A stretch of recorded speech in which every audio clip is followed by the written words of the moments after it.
Story with Binaca. सुनिए कहानी Binaca की जुबानी। हाजिर है डॉक्टर फतेह सिंह भाटी की कहानी मुक्त प्रेम।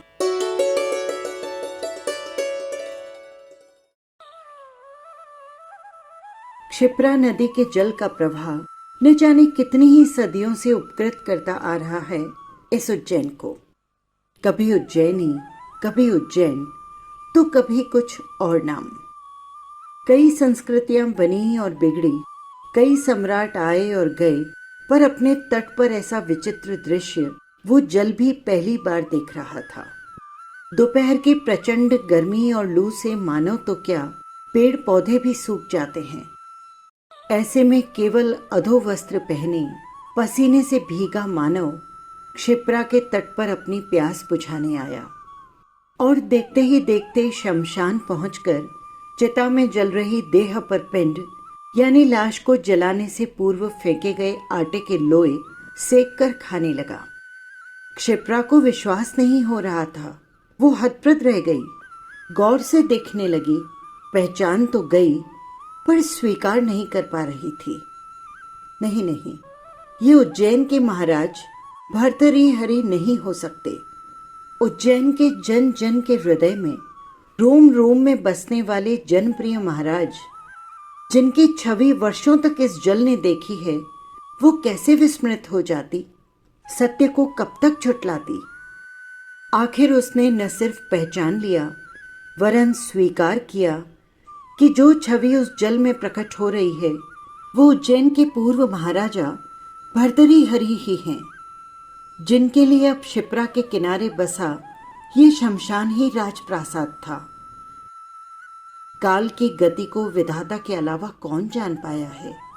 वो अब कैसी करवट ले कोई नहीं जानता। आज जिसके पास तन ढकने को वस्त्र नहीं, कभी यही व्यक्ति उज्जैन के स्वर्ण जड़ित भव्य सिंहासन पर विराजमान होता था। दूसरे राजा महाराजाओं की तरह आनंद, मौज और शौक के लिए नहीं, बल्कि जब तक उन्होंने राज्य किया वो काल उज्जैन के इतिहास में स्वर्णाक्षरों में लिखने लायक था। कहते हैं किसी का बहुत ज्यादा सुख इंसान तो क्या भगवान से भी नहीं देखा जाता, और यही हुआ महाराज भर्तृहरि के साथ। इतना श्रेष्ठ राजा और राज्य व्यवस्था कि चारों तरफ सुख, समृद्धि, वैभव और ऐश्वर्य फैला था। प्रजा अपने राजा की सहस्त्रों वर्ष आयु की कामना करने लगी। ये सब देखकर शायद भगवान इंद्र ने भयभीत होकर पिंगला के रूप में मेनका को भेजा। ऐसा महाराजा भर्तृहरि के दुर्भाग्य या उज्जैन की प्रजा के दुर्भाग्य के कारण ये सब हुआ, कोई नहीं जानता। पर इतना तो सब जानते थे कि कामिनी और कंचन से कोई मोह नहीं रखने वाले उनके प्रिय महाराजा ये जानते हुए कि रसातल की राह इनसे होकर ही निकलती है, हमेशा उनसे विशेष दूरी रखते थे। फिर अचानक महाराजा को न जाने क्या मतिभ्रम हुआ कि दो महारानियों के होते हुए भी पिंगला के दैहिक सौंदर्य पर मोहित होकर उज्जैन को तीसरी महारानी की सौगात दी।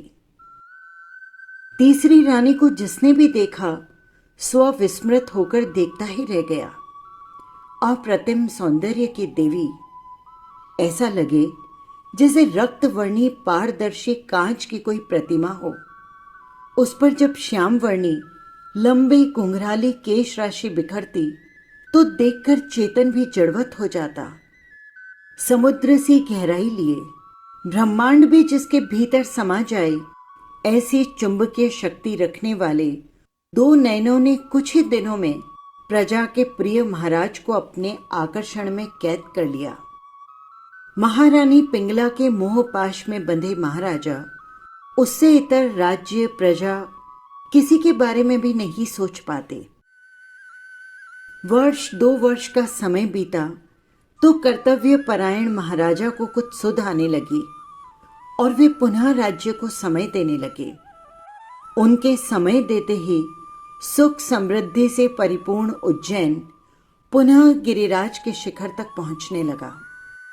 दिन दूनी रात चौगुनी प्रगति से आकाश की ऊंचाइयां छूने लगा। परंतु जिस समय इंसान अपनी कल्पनाएं करता रहता है, उसी समय नियति अपना जाल बिछा रही होती है। उज्जैन के इस उत्कृष्ट काल में भर्तृहरि हरि के अनुज विक्रमादित्य पर राज्य व्यवस्था तथा गुप्तचर व्यवस्था का दायित्व था। एक दिन अचानक से गुप्तचर ने आकर किसी सूचना के लिए एकांत में बात करने का निवेदन किया। गुप्तचर की सूचना ऐसी थी कि विक्रमादित्य के पैरों तले जमीन खिसक गई। उन्हें सहसा विश्वास नहीं हुआ। लगा जैसे स्वप्न में कुछ सुन रहे हैं। लेकिन अगली रात को जब गुप्तचर ने आंखों से दिखा दिया तो वे सत्य को कैसे झुठलाते। विक्रमादित्य अविलंब महल में महाराजा भर्तृहरि हरि के पास पहुंचे। समस्या ये कि जिस बात पर उन्हें स्वयं विश्वास नहीं हो रहा था, वो महाराज को कैसे बताएं। न केवल पूरी संभावना है कि वे विश्वास नहीं कर पाएंगे, बल्कि संभव है वे मुझ पर ही किसी तरह का ग्रह क्लेश के षड्यंत्र का शक करने लगे। वे महाराज हैं, ऐसे में नाराज होकर कुछ भी सजा दे सकते हैं। जिसके बारे में मैं कहने जा रहा हूं, शत्रुतावश वो भी तो मेरे विरुद्ध कुचक्र चलेगा, मुझे गलत और स्वयं को सत्य साबित करेगा। अंतर्मन ने कहा, कुछ भी हो, तुम भाई होकर सब कुछ जानते हुए मौन नहीं रह सकते। ये उचित नहीं होगा, ये अधर्म होगा। तुम्हारा ये मौन अपने भाई और परिवार के साथ ही विश्वासघात होगा। महल में पहुंचकर पूरी बात महाराजा के सामने रखी कि किस तरह मैंने स्वयं अपनी आंखों से महारानी पिंगला को रात्रि में अस्तबल के नौकर से मिलने चाहते हुए देखा। जैसा मेरा पूर्वानुमान था वही हुआ। जिसे स्वयं से भी ज्यादा प्रेम किया हो, उसके लिए ऐसी बात कैसे स्वीकार करते। जिस भाई पर वे आंख मूंद कर विश्वास करते थे, आज उसी की बात पूर्णतः अविश्वसनीय लगी। उसी समय वे बोल पड़े,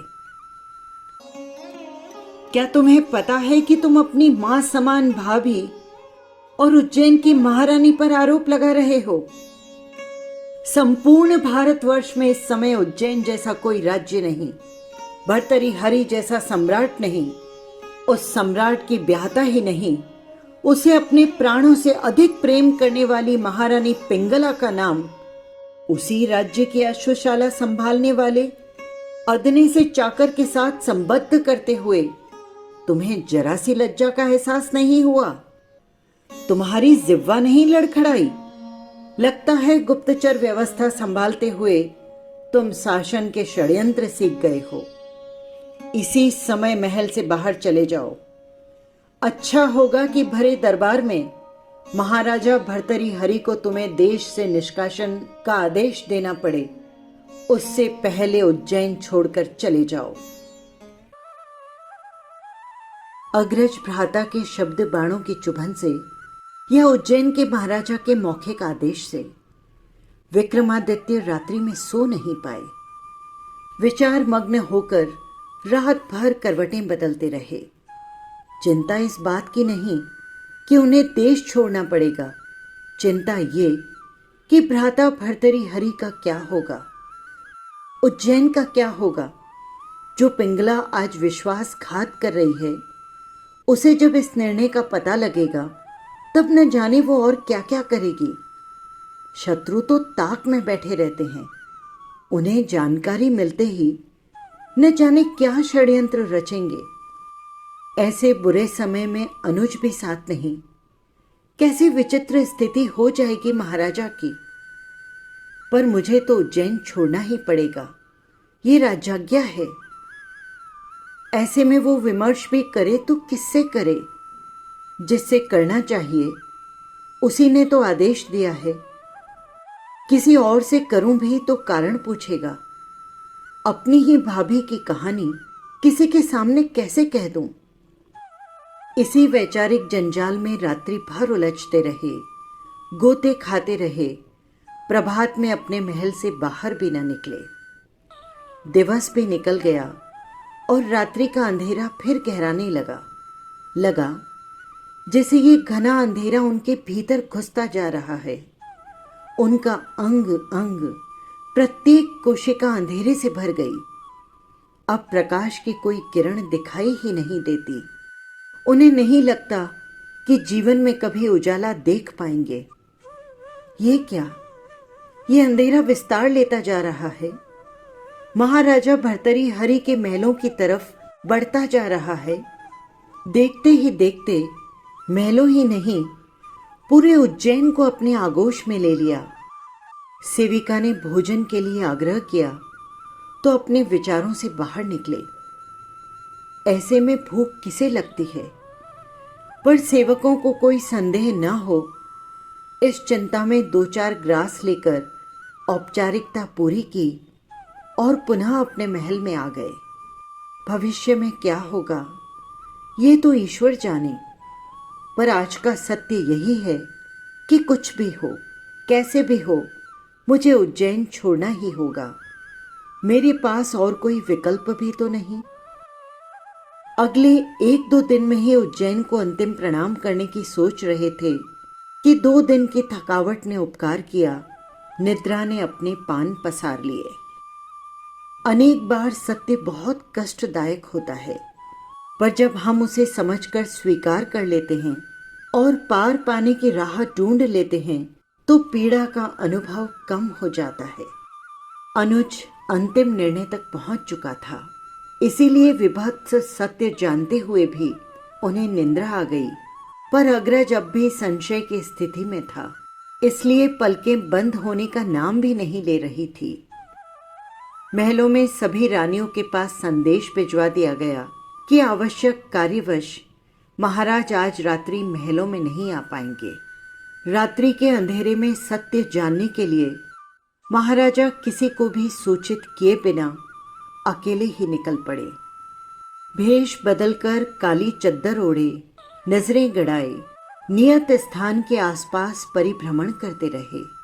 सत्य न तो सम्राटों के आदेश से छुपता है और न ही किसी विक्रमादित्य के राष्ट्र निष्कासन से। उसे तो समय आने पर प्रकट होना ही होता है। अर्धरात्रि से कुछ पूर्व महारानी पिंगला श्वेत वस्त्र ओढ़े अश्वशाला के द्वार पर पहुंचती है। उसी समय इंतजार में खड़ा अश्वशाला का मुख्य सेवक द्वार खोलकर उन्हें अपनी बाहों में भर लेता है। रात्रि के सन्नाटे में पायल खनक उठती है, वही पायल जो भर्तरी हरि ने अपने हाथों से उनके पांवों में पहनाई थी। ये सोचकर कि जब कभी महलों में जाएंगे उनके स्वागत में एक संगीत बजेगा जो सिर्फ और सिर्फ उनके लिए होगा, मगर आज उस संगीत का माधुर्य न जाने कहाँ गया। ऐसा लगा जैसे किसी ने कानों में शीशा उड़ेल दिया हो। वे बिना चित्कार के, बिना आह के जड़वत खड़े रहे। पुनः रात्रि के निस्तब्धता को तोड़ते हुए वातावरण में एक हल्की सी हंसी फैल गई और वे दोनों छोटे से कक्ष में प्रवेश कर गए। अब और कुछ जानना बाकी नहीं रह गया था। सत्य जानते ही महाराजा हतप्रभ रह गए। जिसे प्राणों से भी ज्यादा प्रेम किया, जिस पिंगला के प्रेम में राज्य, सिंहासन, वैभव, ऐश्वर्य, प्रजा, यहाँ तक कि देवतुल्य अनुज भ्राता विक्रमादित्य को भी मैं भूल गया, वही उज्जैन की महारानी मेरी भार्या होकर मुझसे नहीं बल्कि अश्वशाला के चाकर से प्रेम करती है। मेरी विद्वत्ता पर मेरे राज्य की प्रजा ही गर्व नहीं करती, बल्कि उसका परचम अन्य राज्यों के राजा, महाराजा, प्रजा सभी तक फहराता है। मैं इस प्रेम और विश्वासघात के खेल को समझ ही नहीं पाया, इंसान के मन को समझ नहीं पाया। मैं अभी तक क्यों और किसके लिए जी रहा था। जिसे अपना समझा वो मेरी नहीं, और जिस भाई ने मुझे अपना समझा उसको मैंने अपने से दूर कर दिया। इंसान को जो मिलता है वो कितना ही श्रेष्ठ हो, महत्वपूर्ण हो, उसे वो ठुकरा देता है, और जो नहीं मिलता वो कितना ही घृणित हो, नीच हो, उसे पाने को लालायित रहता है। ऐसा क्यों? प्रेम क्या है? सत्य क्या है? उसे जाने बिना सम्राट हो या सेवक, सभी का जीवन व्यर्थ है। अगले प्रभात की पहली किरण फूटते ही उन्होंने अनुज विक्रमादित्य को बुलाने के लिए सेवक भेजा। सुनते ही अनुज को लगा उसे ये स्थिति आने से पूर्व ही उज्जैन छोड़ देना चाहिए था, पर अब क्या हो सकता था।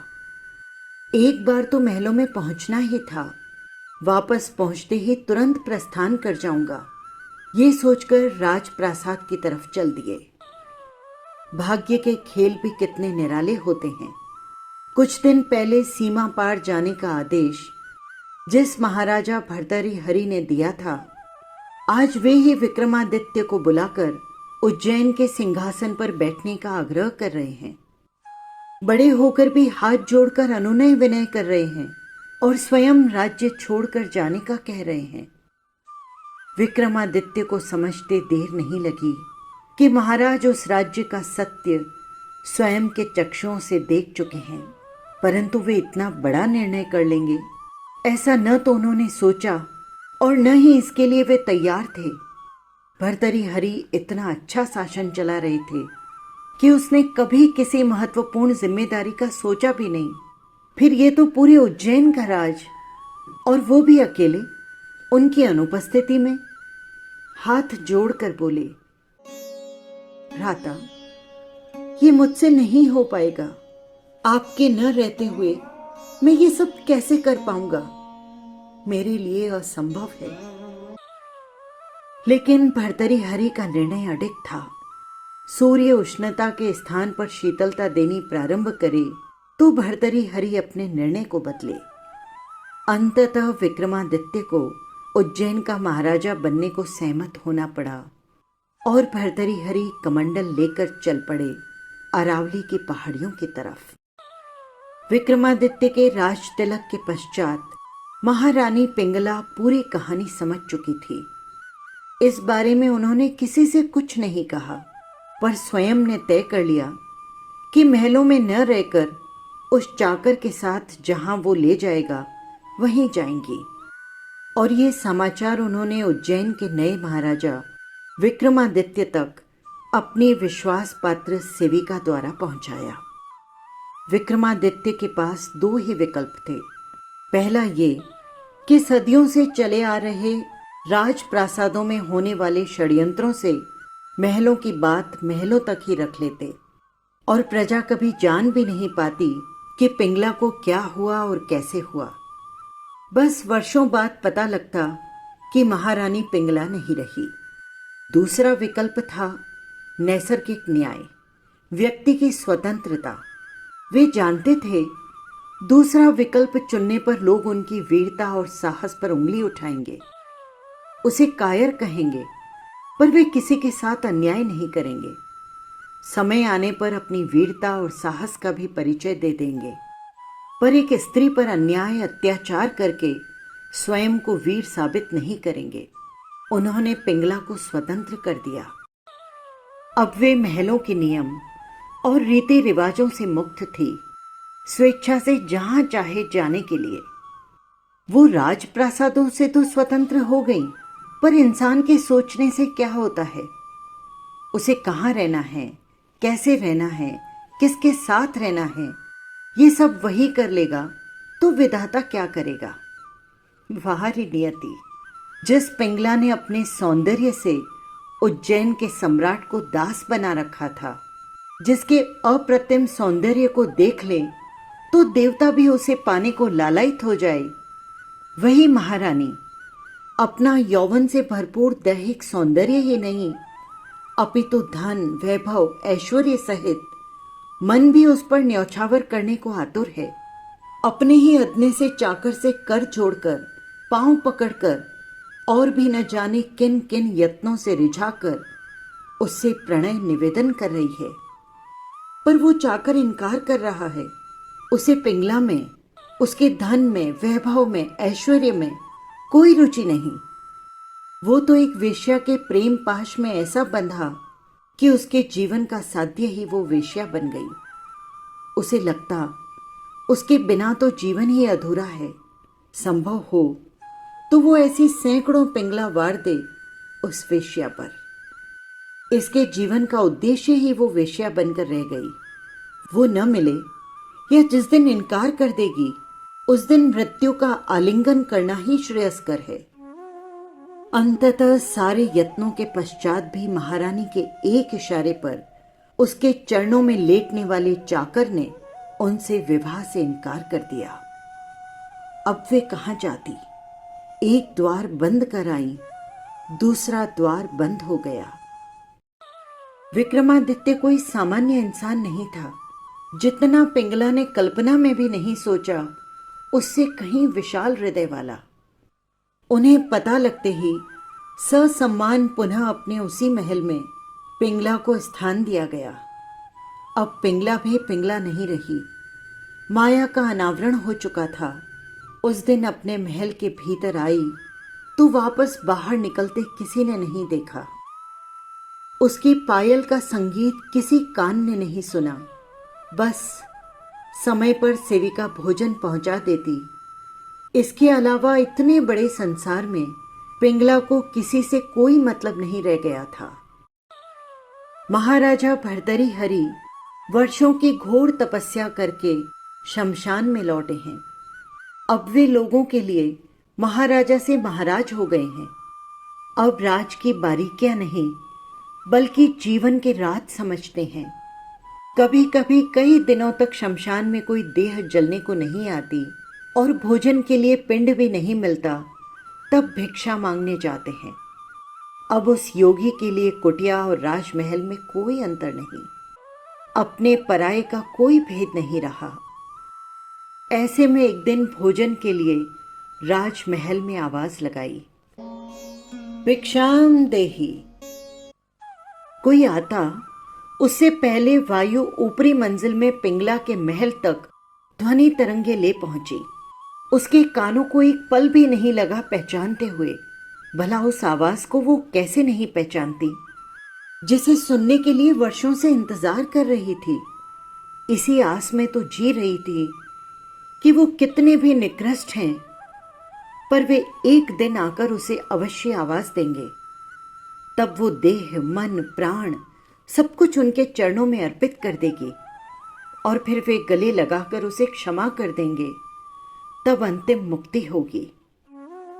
वर्षों बाद महल से बाहर आई, झरोखे में आकर देखा, नीचे काले पड़ चुके नंगे बदन केवल अधो वस्त्रों में खड़े उसके भरतार दिखे। हृदय में एक टीस सी उठी। नयनों से अश्रुओं का अविरल प्रवाह बहने लगा। उसमें कुछ बूंदों ने नीचे खड़े भर्तृहरि महाराज की देह को स्पर्श कर पुरानी स्मृतियों में ले जाने की कोशिश की, परंतु भट्टी के समान रेगिस्तान की प्रचंड गर्मी का ताप देह के रंग रूप को बदल चुका था और पिंगला द्वारा दी गई वेदना ने मन को जलाया। फिर वे उसी मन को जलाते रहे, किसी धूप या अग्नि में नहीं बल्कि ज्ञान की अग्नि में। उसमें जलकर बुद्धत्व प्रकट हुआ।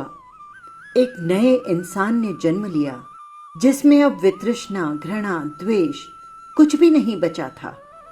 प्रस्फुटन हुआ था एक नए ऐसे इंसान का जो प्रेम से सरोबार था, प्रेम जिसके रोम रोम में था, पर उस प्रेम में न तृष्णा, न मोह, न ही आसक्ति थी। अब उसके लिए शमशान में लाई गई लाश और पिंगला में कोई फर्क नहीं था। पिंगला नीचे आई, पांव पकड़कर पश्चाताप करने लगी। बोली, क्षमा कर दो मुझे, क्षमा कर दो। बड़ी भारी भूल हुई है मुझसे। एक बार, सिर्फ एक बार अपने गले लगाकर मुझे अंतर मन की गहराइयों से प्रेम कर लेने दो। अपने भरतार को, अपने पति परमेश्वर को मुक्त कर दो भूतकाल के उस अपराध बोध से। भर्तृहरि बोले,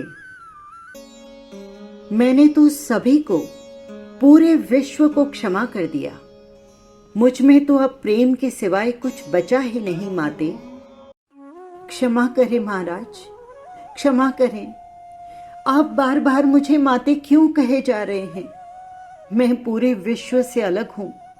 मैं आपकी भार्या पिंगला हूं। मुझे जाकर रख लीजिए। मैं आपकी सेवा करूंगी।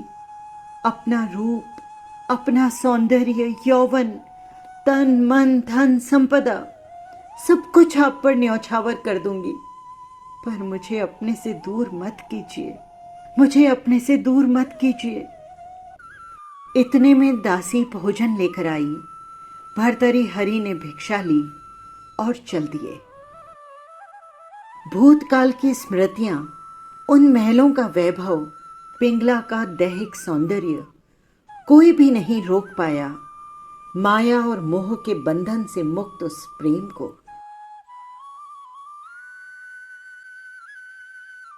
बस यही थी कहानी। आपको कैसी लगी कमेंट बॉक्स में ज़रूर लिखिएगा। और हाँ, यदि आपने चैनल को सब्सक्राइब नहीं किया है तो कर लीजिएगा, जिससे हर कहानी सबसे पहले पहुंच सके आप तक। फिर मिलेंगे किसी नई कहानी के साथ। नमस्कार।